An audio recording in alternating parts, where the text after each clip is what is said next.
Morning, Colin, everybody. Happy Saturday. I will be reading a passage out of 3.5 More Stories, starting on page 6. So here I go. A gruff-sounding woman was calling for her waitress. The young girl approached in trepidation. She knew this customer brooked no delay, no mistakes, no unnecessary talk. But today she had a particular and distressing complaint to lay on the waitress. The burger tasted funny. "I'll be happy to bring you another," the waitress offered. No, I'm just telling you.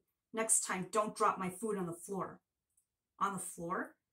"Yeah, now go away."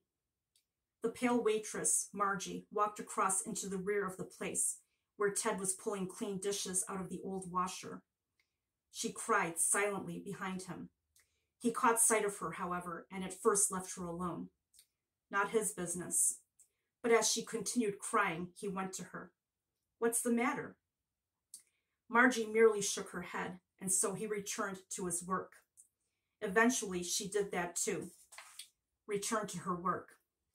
She appreciated him bothering to ask, nevertheless, and decided to make mention of it later. So, dishes, cups, and glasses, and silver utensils, off of the table and into the plastic basket on his little cart, trash in another container, wiping tables, pushing the cart into the rear portion of the restaurant, tossing trash into a large receptacle, and dishes, etc., being placed within the long dishwasher that was along the wall, and of course checking the detergent level, and then switching it on. Ted proceeding so methodically that his mind barely took notice of the routine.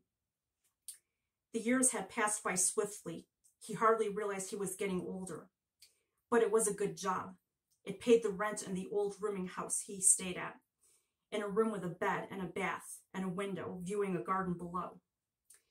It paid for the gas and oil for his '57 Chevy station wagon, a Nomad, it was termed, inherited from his brother. It paid for his clothes and having them washed at a nearby shop, an actual Chinese laundry. It paid for his canned food, his milk, cereal, and liquor. Ted didn't smoke, though. It paid for his stash of private detective stories, crime novels, and ammunition used at the firing range. It paid for his breakfast at Ribs and Beef Burger. The owner fixed up eggs and beef patties for the help, if they wanted them, before the place opened at 12 noon. But he charged the help for the benefit. Fine with Ted. He expected no special favors from the world system. He limped through life, dealing with all things as they came, the world system and its various pitfalls. For people of the lower class gave him no worry. He carried with him the reminders that he was fortunate to be alive.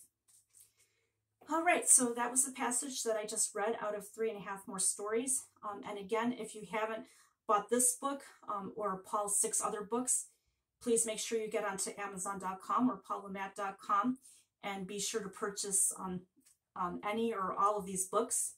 And again, this is that time of year when graduations are happening. So this would make wonderful gifts for somebody that you might know that is graduating.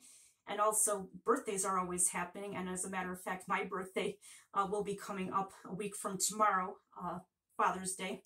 But I already have all of Paul's books, which my dad so graciously gave me last year, and I'm really enjoying reading. So anyway, please make sure you get onto both of those websites that I mentioned, and hope you all have a wonderful day. Thanks. Take care. Bye-bye.